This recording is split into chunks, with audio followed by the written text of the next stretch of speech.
Yo, what's good, people? Freedom marchers, freedom family, freedom lovers, freedom fighters. How you doing? It's your boy Snapzilla Gorilla, aka the definition, aka Snap Turtle, whatever. Coming at y'all this afternoon with some great news, but really it's not because it's well, I guess you could say it's good news, but a lot more needs to be done. A lot more. The ultimate goal is true freedom, and whatever steps we can take to get closer to that, I'm all for it. But at the end of the day, we do not need a Supreme Court to tell us that the ATF is out of pocket, that this ban and that ban on certain tools are, constitutional or not constitutional. We know what's up. Certain 22 Ronin was good. Certain things were put in place by the forefathers, right, to mitigate tyranny. But the problem was they created this 3 branches of government that are meant to keep checks and balances on each other. And one thing they forgot, one element they forgot to include is the overriding factor and the overriding truth, which is that each individual is a free individual. Yeah, they say that, all men are created equal and this, that, and the third, and the Emancipation Proclamation, all that type of shit. But one thing they forgot to include in the Constitution is that we are free individuals, and at any moment we feel that any of these 3 branches or all of them are overstepping or ruling out of favor of freedom, ruling out of favor of the people. It's up to the people to snatch back their own freedom and to take their sovereignty back. You understand what I'm saying? Here's the thing. In my mind, I think what was meant to happen was that the Supreme Court, which is which is the ultimate interpreter of the law of the land, right? Of the laws of this country's laws. They are supposed to rule to the degree that, holds up one's freedom, individual sovereignty, right? The freedom to own a firearm is something that cannot be taken away due to some arbitrary process in Congress and Senate, right? Because they want to give the illusion that, we want to keep you safe, and in order for us to do that, we have to ban this firearm, or we have to prohibit this firearm. You're not allowed to have a machine gun unless you go through a process and pay $200 in taxes for it. The NFA this and the assault weapon ban that. Like, that is an overstep, right? That is an overstep, right, of the people's freedom. That is an overstep by the executive branch and the congressional branch, or not the congressional branch, whatever, legislative branch. You see, when the Congress and the Senate passes laws, right, passes so-called laws, just because it goes through the House, it goes through the Senate, and it reaches the president's desk, and the president signs it into law, does not mean that it should be followed, right? Especially if it in any way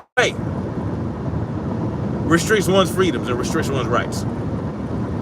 And the right to keep and bear arms is absolute. I don't care what these motherfuckers tell you. The right to keep and bear, the Second Amendment, right, is absolute. What it states is absolute, right? The independent clause of the right of the people to keep and bear arms shall not be infringed. That is the independent clause. It stands on its own. It's true on its own.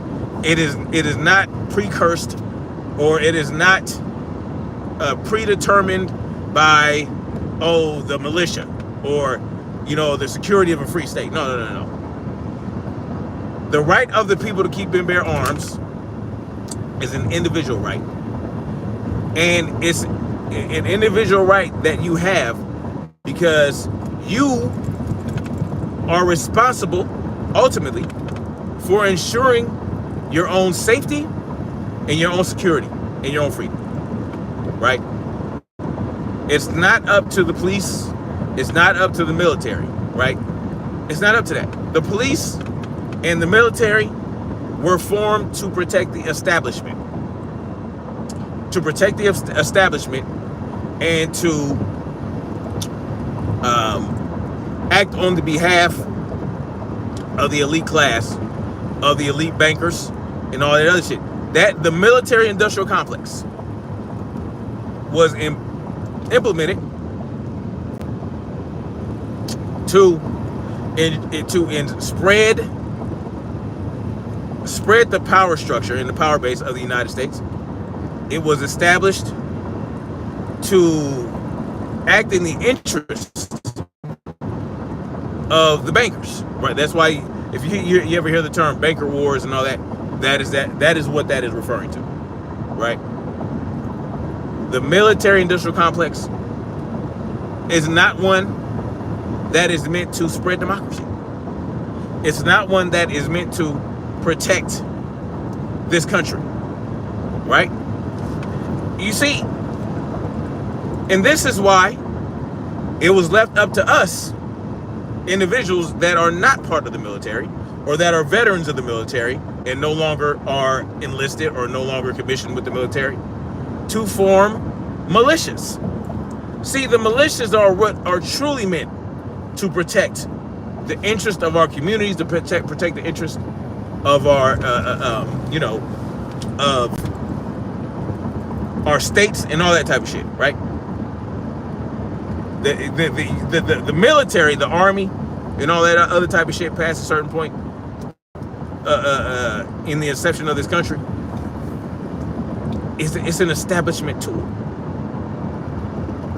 The U.S. military is an establishment tool, right? They are there to ensure our international interests are pushed and that our international interests are fulfilled. Whereas the police departments, the alphabet agencies, the FBI, any domestic agency that is under the federal government, like the ATF, DHS, all that type of shit, they are there to protect the interest of the establishment domestically. Against who? Against the people, right? They want to make sure that you do not get too comfortable with the idea of freedom. So they create these laws for these agencies to enforce, right? They create these laws for these agencies to enforce, and some of them go a little rogue and feel like, oh well, we have carte blanche to create any law we want to arbitrarily, like the ATF. Like the ATF did with the bump stock ban, like the ATF did with the is doing with the trigger, like they're doing with the short-barreled rifles that they're, the SBRs with the pistol brace, right? That's what they're doing with those things, right? Or they feel like, oh well, we can do what we want, right? We can create any law we want, or we can call it a rule, right? We can call it a new rule and establish essentially a law that you can be criminally convicted of. So it's not a rule at that point, is it? It's a law. And I'm pretty sure that someone passed away multiple people have died since the ATF decided that they was going to promote themselves to, the king's horsemen and the king's men, right? Right? Meaning freaking fiat law, right? Oh, we're just going to operate by fiat. That's what the ATF decided they were going to do. They were going to operate by fiat. And who gave them the balls to do this? Who helped them find their balls to do this? Who gave them the okay to do it? Who set the precedent? Who set the precedent? I can tell you Obama tried to do that. It didn't work out. I can tell you who set the precedent. And that individual is basically the arbiter of the goddamn subject of this video in regards to the bump stock ban, and that's Donald J. Trump. Donald J. Trump set the precedent. He gave the ATF a blank check to create whatever rule they desire that would be legally enforceable by the executive branch. That's what they did. That's what Donald J. Trump gave the ATF a blank check. I'm going to say it again. Donald J. Trump gave the ATF a blank check to create whatever rule they desired that would be enforceable by the executive branch. Legally enforceable. Well, what does that mean? Well, that means that they created a law without Congress and without the Senate and without the president signing it into law. Because, well, the president wanted a workaround. He wanted to take the guns first and due process second. So he told the ATF, go ahead and create this rule, ban bump stocks. Well, that was the first violation right there. That was the first violation of 18 U.S. Code 241. Right? What is 18 U.S. Code? I think it's 241 or 241 or 242. I forgot which one. They're both equal. Damn. But I'm speaking of the code where it talks about the conspiracy, right? The conspiracy under the color of law, right? To violate someone's rights or to take someone's rights away under the color of law, right? If you were to do that, right? Because that's conspiracy. That's where one, two or more people, scheme up a way to cause harm to other people. And when you decide to say, yo, I'm going to tell the ATF to create a rule that would strip them of the right to own bump stocks. So what we're going to do, we're going to tell the ATF to change the definition. No, not even change the definition. Make what a bump stock is fit the definition of a machine gun. Now, that is a violation that Donald J. Trump should have been tried and convicted for. Y'all worried about him being tried and convicted for the Stormy Daniels bullshit. No, he should have been tried and convicted for conspiracy to violate the rights of an American, which is punishable, by the way, by up to 1 year, right? Up to 1 year in prison. Yeah, up to 1 year in prison. And if that conspiracy results in the harming or the kidnapping of the individual whose rights were violated, he could be sentenced to death. Sentenced to death. So that is what Donald J. Trump did. Donald J. Trump came up with the idea for the ATF to do whatever the fuck they wanted, to create whatever rule they desired that would be enforceable again, enforceable by the executive branch. Well, that bump stock rule, that bump stock ban that was put into place all those years ago when Donald Trump was still in office after the so-called mass shing in Vegas.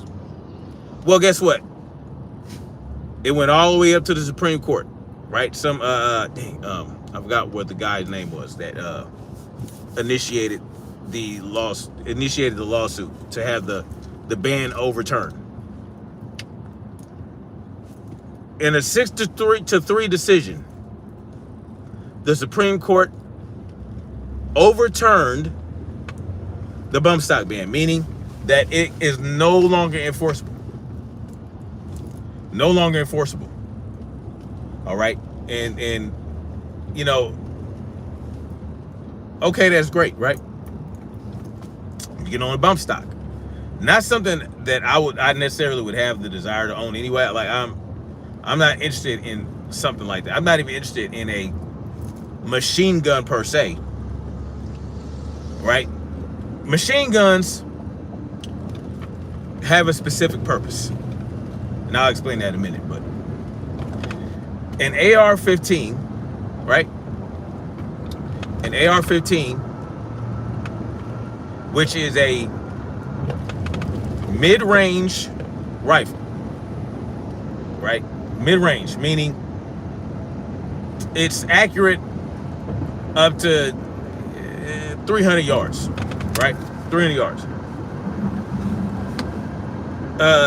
Is not very effective as an automatic rifle, right? That's why they phased the fully automatic M16 out of the military after Vietnam, because they discovered that, and that's when the M16 was created by Colt, right? For the military, they discovered that a lot of soldiers were wasting a lot of ammunition spraying and praying at the Viet Cong, right? And so they were like, well, this here fully automatic M16 is not working out that great. So they phased it out and they replaced it with M16A2s and M16A1s, right? I think the M16A1 was the fully automatic. They phased it out to the M16A2s. The M16A2s are single fire and 3-round burst fire rifles, assault rifles.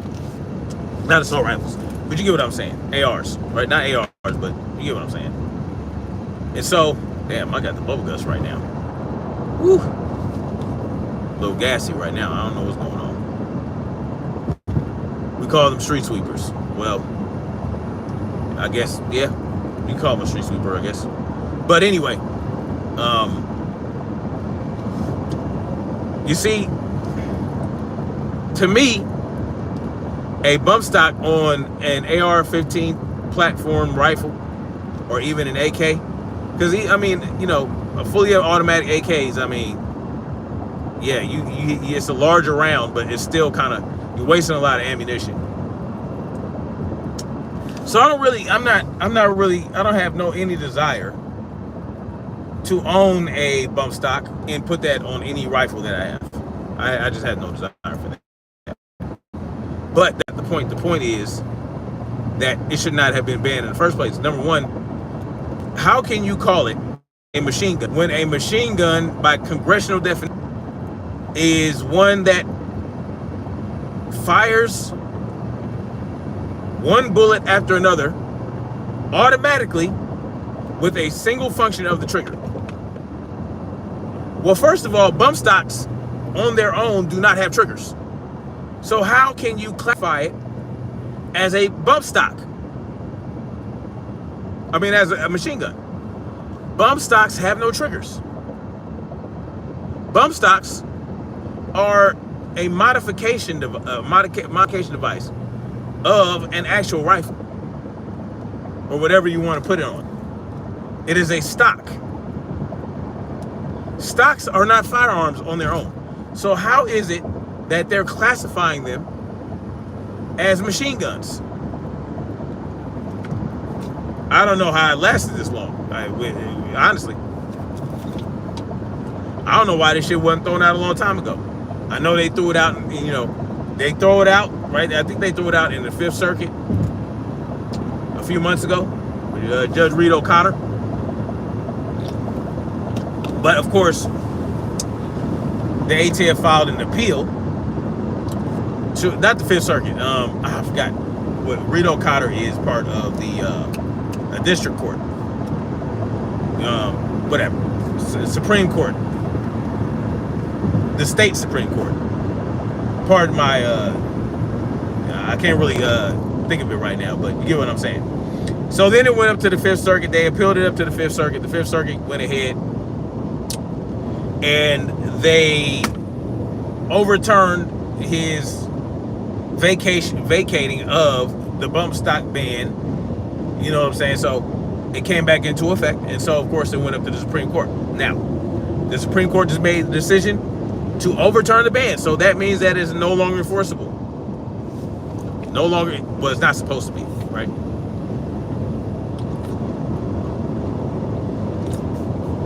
Now, I haven't read the opinion from George, I was about to say George Clinton, by Clarence Thomas, because he wrote the opinion on the decision, and a few other of the Supreme Court justices concurred with it, and I think one other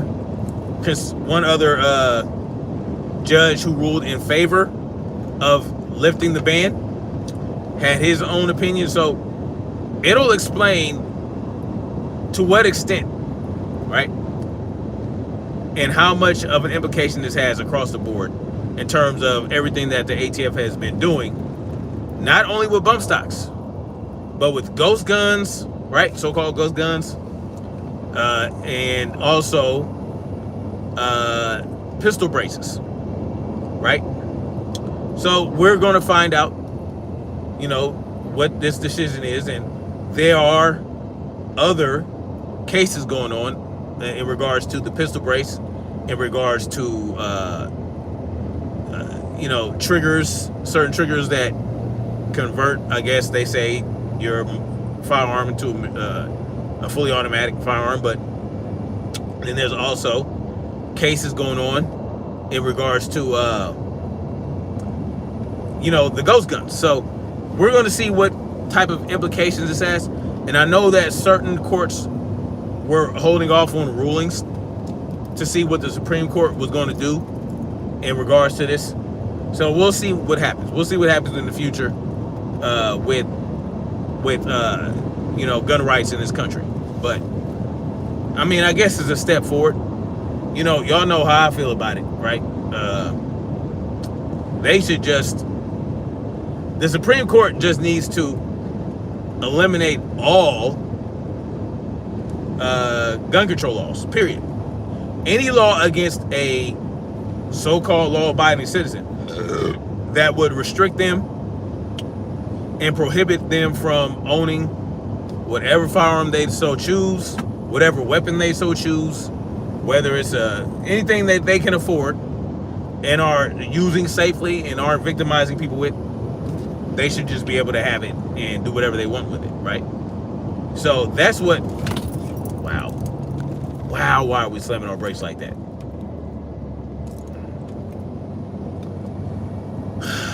This is why I don't ride asses, man.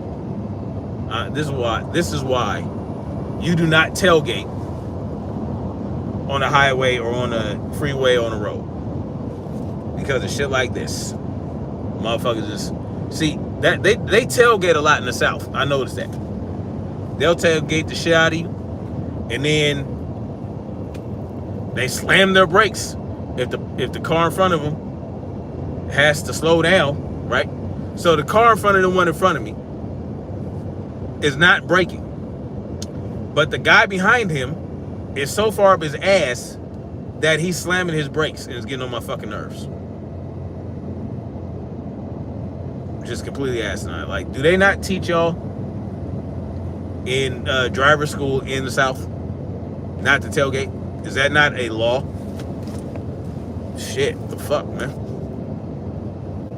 Anyway, when people like this motherfucker behind me right now, I think you can just see the top of his vehicle. Oh yeah, they backed up a little bit. But there was just a vehicle tailgating me. So, I mean, man, this shit is ridiculous. Shit is ridiculous, man. Anyway.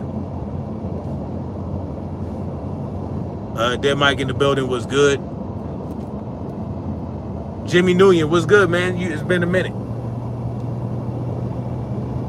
It's been a minute, man. You've been gone for a little bit. Even some high beam, if you drive too slow, happens a lot in Texas. Well, for these motherfuckers, too slow is 90 miles per hour. Like this highway right here, the 75, or not the 70. Well, I'm not gonna tell y'all what highway. This highway right here is 70 mile per hour speed limit, right? I routinely do about 80 miles per hour because I don't want to be the motherfucker the cops see going faster than everybody else, you know, and end up getting pulled over. But these motherfuckers routinely they want you to go like 90 or 100 miles per hour, and every now and then I'll get up that fast, and really it's because I be petty, because they'll go to the side, they'll try to pass me like I'm driving too damn slow, and so I'll speed up to about 90 miles per hour and not allow them to get in front of me. Because what you're not gonna do, because you don't maintain that speed the whole time, right? You just speed up to pass somebody, and then when you pass them, you slow the fuck back down to the speed that I had. So no, I'm going to speed up as fast as you're speeding, or a little bit faster. And that truck right there, that's in the left, right, I'm going to make sure that you can't pass me, because I'm going to speed up to where I'm parallel with that truck. And you're going to have to get back behind me. Don't play games with me. Anyway, y'all, it was good chopping it up with y'all. Yes, the bump stock ban is no longer in effect. It is no longer enforceable. And also, the pistol brace rule is not enforceable either. I forgot to tell y'all. They vacated that rule. So that means that now the pistol brace rule was vacated by Judge Reed O'Connor, not by the Supreme Court. So they can still appeal it. It can still go up on appeal. But it's no longer enforceable right now. So technically, you can own and purchase pistol brace, pistols with, braces. You understand what I'm saying? So there's that. Can't guard J was good.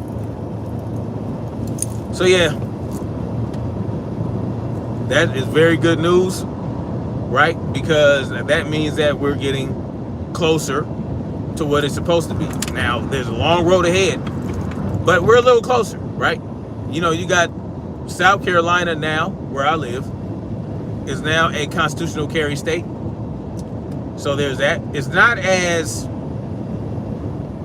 It's a little bit more gray areas than Georgia's and Tennessee's, but it's better than, having to go get a permission slip, right, to carry. Although they do encourage that you still go and get a permit, just, in order to have reciprocity in states that don't have constitutional carry. So I guess it's useful for that. And it also prevents certain, like if you're caught in a certain instance, right? Let's say you have to use your firearm and you don't have a permit. It's a little bit more like you can get more criminal charges if you don't have the pistol, if you don't have the permit. Like you're going to be, so yes, you can constitutionally carry it. Yes, you can lawfully carry it. But if you use it in a certain way without the permit, you are more likely to be criminally prosecuted. Not to say that you'll be convicted, but you're more likely to be criminally prosecuted, right? Whereas if you have the permit, it's pretty much open shut, right? Depending on the situation, right? Now, if you're clearly about to be victimized and you use it, then okay, right? You can, all right, that's fine. It has to be obvious though. It can't be any like ambiguity about it. And also, I believe that if you carry it in certain places without a permit, it could be a problem. And also, now you can't just go up in your homie house or your friend's house or your family member's house with a firearm and not without telling them. You're supposed to ask permission to bring your firearm into your friend's house, a private property. Not stores and whatnot, but like residences. So not commercial buildings, but residences and whatnot. And now, if your friends and your family want to bust your balls, you're technically supposed to ask for permission, right? Now, I'm not going to say whether or not I followed this or abided by it when visiting friends in South Carolina, but I will say that I probably would not tell them, right? Or ask permission, right? They know what I do anyway. I mean, they know that I'm an avid gun owner. They know that I'm an avid pro-gun rights enthusiast. They know that. So they know, hey, this guy's probably holding a little something. They'll be surprised if I wasn't carrying. So, I don't really feel the need to ask them, oh, can I bring my gun in your house? No, I don't really. And,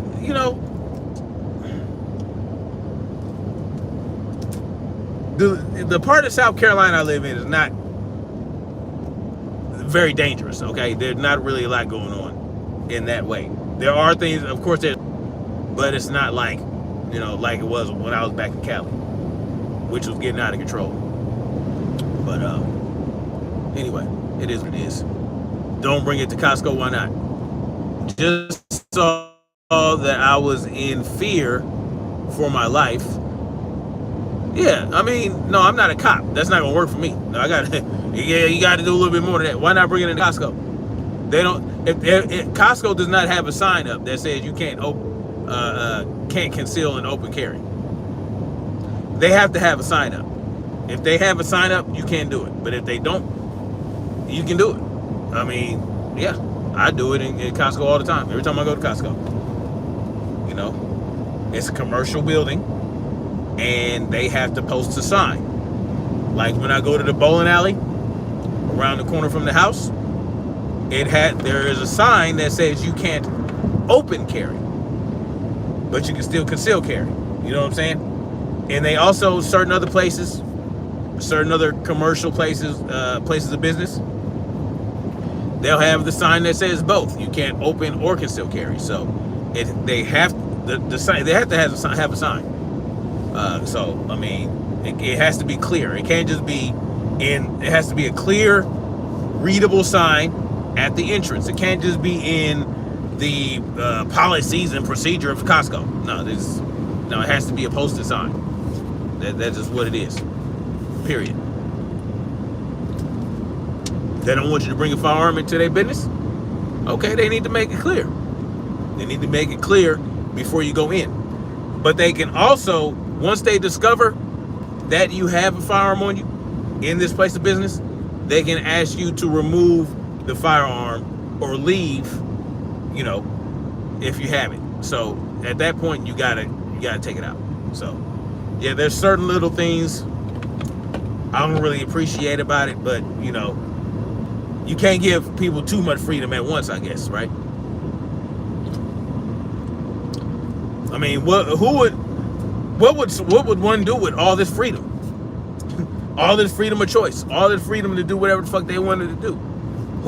How would that, I mean, no one can handle that, right? Costco parking lot can be dangerous. I've seen many arguments break out. I mean, I've been going to Costco. What am I, 40? I'm 44. I've been going to Costco, you know, for about 20, damn near 20 years. No, more like 15 years. So I've been going to Costco for like 15 years. I've never seen like any altercations at a Costco, personally. So I see what you're saying. You know, you don't want an argument to break out and somebody gets all hot and bothered and all that type of shit. I'll tell you what, if I'm at Costco and somebody wants to start shit with me at Costco, you know, I'm not just, you know, that's not going to be the first thing I do. First of all, I'm going to try to de-escalate depending on the situation. And if they try to put their hands on me, I'm going to try to, you know, I'm going to use my fists, knees, and elbows and my shins to fight them.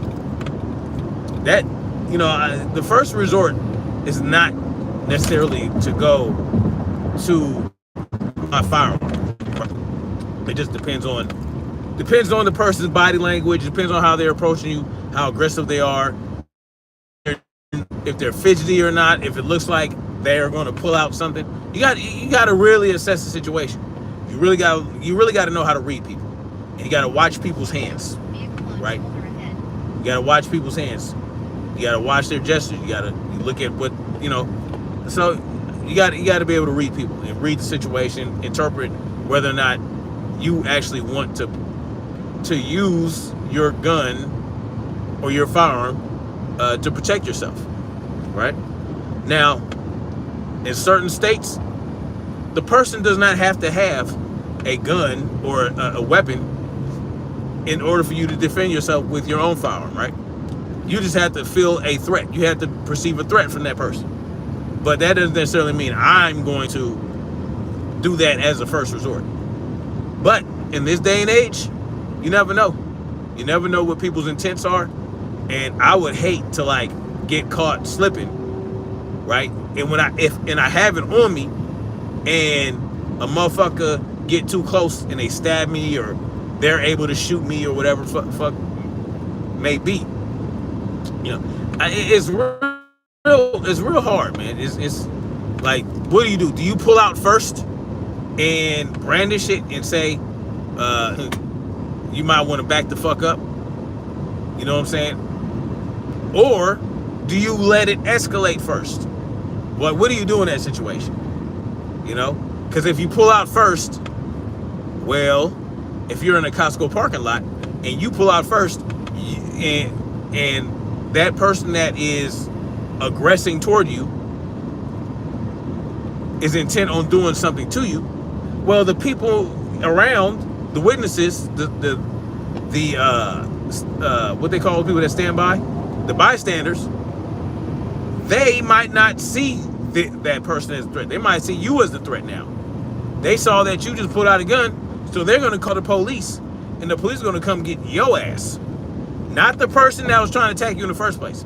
So these are things that you have to assess, right? And you don't want to have to be hurt first in order to protect yourself.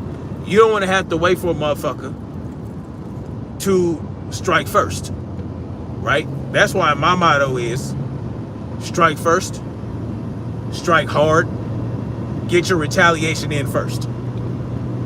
Get your retaliation in first. Only when it comes to fisticuffs. That's what I'm gonna do. Because again, if the person's close enough to me and I perceive them as a threat and they're within my arm's reach, in my hand's reach, my first plan of attack, if I feel like, okay, I don't know you that well, you talking kind of greasy right now, you know what I'm saying, and your body language is showing me that you might swing, I'm going to strike first, period. That's what I'm doing. I'm gonna strike first, hopefully knock your ass out, which is highly likely because, you know, I have, you know, I'm heavy-handed. Let's just say that.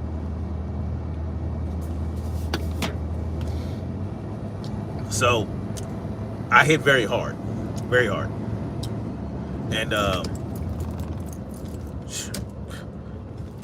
in all likelihood, these motherfuckers, man. The brake slamming this motherfuckers in the country, bro. Like, man. The odds are, if I can strike first, you going down. It's a wrap. It's a wrap. And it might not be even with the punch, because I kick hard too. You know what I'm saying? I kick hard as well. So I mean, it is what it is, though, man. Again, you gotta assess things. Everything's on a case-by-case basis. There is no answer to everything. There's no answer to every threat that is very easy to discover, right? You know, you might, again, you might say, well, I have this gun on me. This motherfucker acting crazy. And he's not close enough for me to just strike, right? So, got to make the judgment call. But if he's close enough, see, that's what the hope is for me. If a person is a threat to me, I would like them to be close enough to me to where I can just strike them with my hands, knees, and legs and elbows. Get mine off first, eliminate, incapacitate, and then keep it pushing. Because my goal is to incapacitate the motherfucker before he can do anything, right? What does that mean? Incapacitate, that just means to make them incapable of doing anything to you by any means necessary. So in the military, right? So in the military, what I learned is, if you want to incapacitate, so the term incapacitate in the military means if you have a rifle and you're in close quarters, right? You're in close quarters, and close quarters just means like inside of 100 yards, right? Close quarters in a building with hallways and rooms, or in small areas. To incapacitate means to shoot someone between the eyes. That is the best way to incapacitate someone. Now, in all likelihood, you'll kill the motherfucker if you shoot him between the eyes. But that is the goal of shooting the person between the eyes, is to incapacitate them. Because if you shoot them between the eyes, they're going to just drop, right? That is the point. If you shoot them between the eyes, the nerve centers, all that shit, nothing fires off. So let's say, the reason that is, right, is because if they have a weapon and they have a firearm, you don't shoot them in between the eyes. You don't shoot them, you shoot them like in the cheekbone or in the top of the head, or you shoot them in the shoulder or in the chest or in the heart or something like that. They can still pull the trigger. They can still fire on you, right? Right? Not necessarily consciously, but the nerves will still fire. Their muscles will still receive those signals, and they can pull the trigger. But if you shoot them between the eyes, they're not going to do that. That's the whole point of incapacitating. So if you have a firearm and you're in a position where, okay, I can't get close to that person enough to strike them,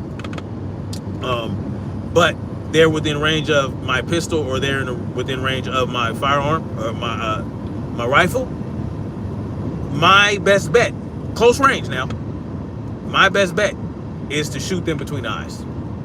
Now, when you're at a distance, right? Let's say I would say that close quarters is even within 25 yards, 25 meters. Okay, let's say 25 meters. Anything outside 25 meters, you're aiming 25 meters or further out. You're aiming center mass, right? Center mass.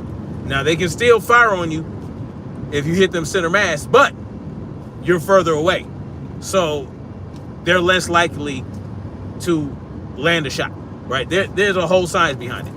But if you're close enough, right here, you're not aiming for this. You're aiming for that. That's the point at which you incapacitate someone. Now, you can shoot them here, right? And then bam, bam, right? First shot here and then bam, bam, right in the chest. That just ensures that their heart stops. That's the point of the double tap, right? You know, you heard that term, the double tap.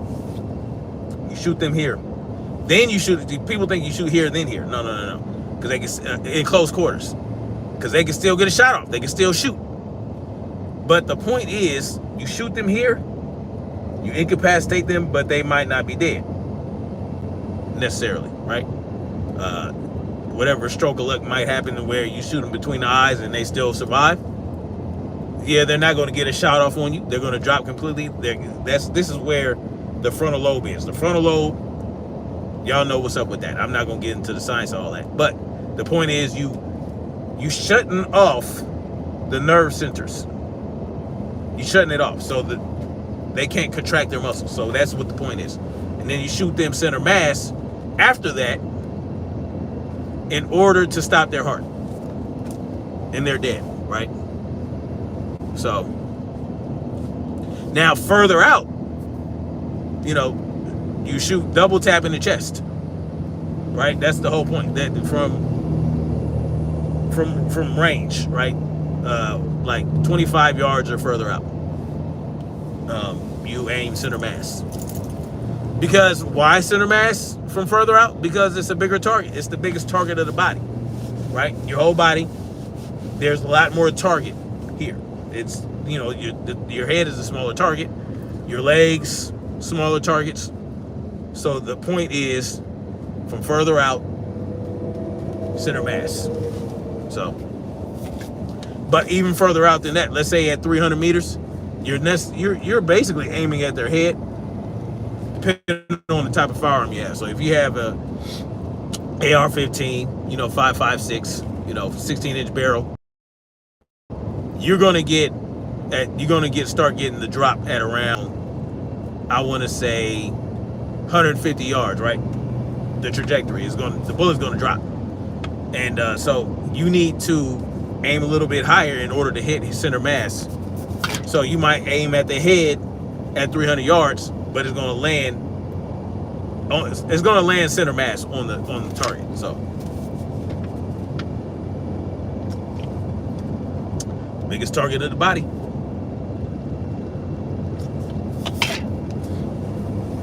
Anyway, I got a little further.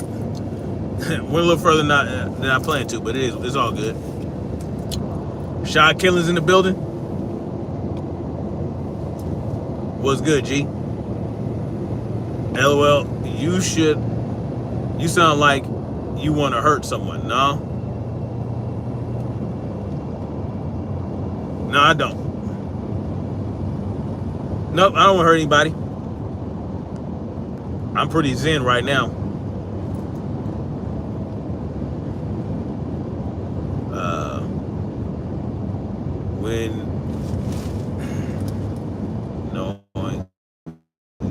Damn, I can't read all that. Springfield Hellion, what's that? Not to mention, guns got Hillary. Some do. Now they're evolving, right? Firearms are evolving, and a lot of it, you know, some of these newer weapons don't have a lot of recoil. They don't have a lot of recoil. Oh, it's a bullpup rifle. Hey, I never owned a bullpup, I don't know how I feel about having the magazine behind the trigger. I don't know how I feel about that. 2 G's? Oh, that's pretty good. That's nice. Your shirt does not match your killing talk, big dog. Yeah. Yeah, this is a positive shirt. This is a, you know, I wear it to work because it's hot as a motherfucker. And Hawaiian shirts are very light and very, you know, a lot of air passes through, right? So it's a lot. It's lighter and a lot better airflow.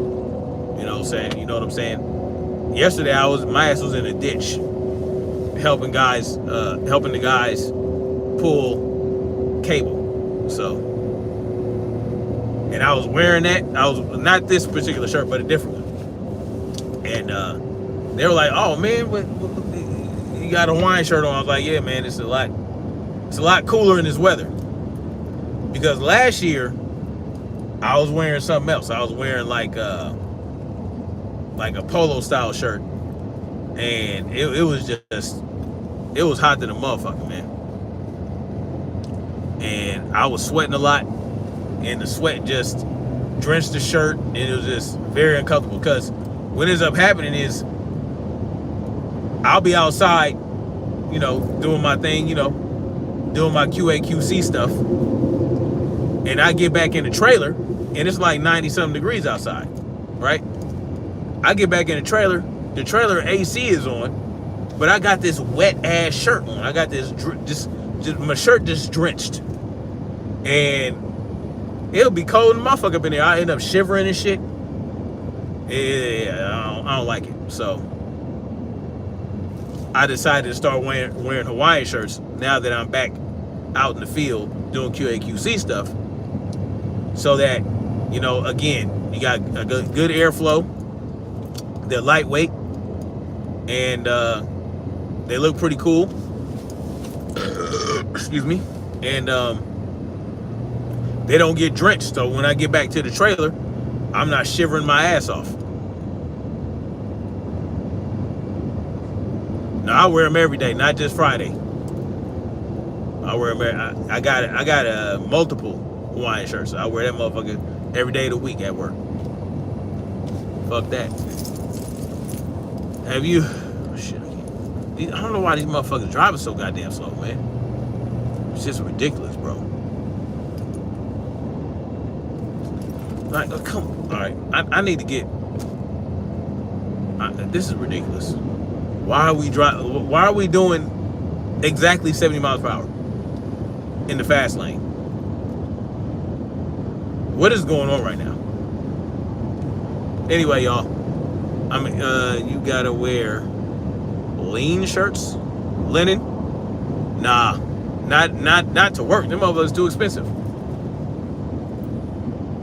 I do plan on getting a few linen shirts to wear outside of work, but I ain't wearing no linen shirts at work. That's hell no. Hell no. Now I do have a couple Hawaiian shirts that are made of cotton and viscose. It's close to linen, but it's not actual linen. Viscose, which is the bamboo fiber. Those are pretty comfortable. But yeah, linen shirts, no, I'm not wearing that shit at work. Hell no. Nope. Wearing good old polyester fucking shirts, man. Some of them are cotton, some of them are polyester. No, I'm not spending $40-$50 for a linen shirt to wear at work. Hell no. Let's see.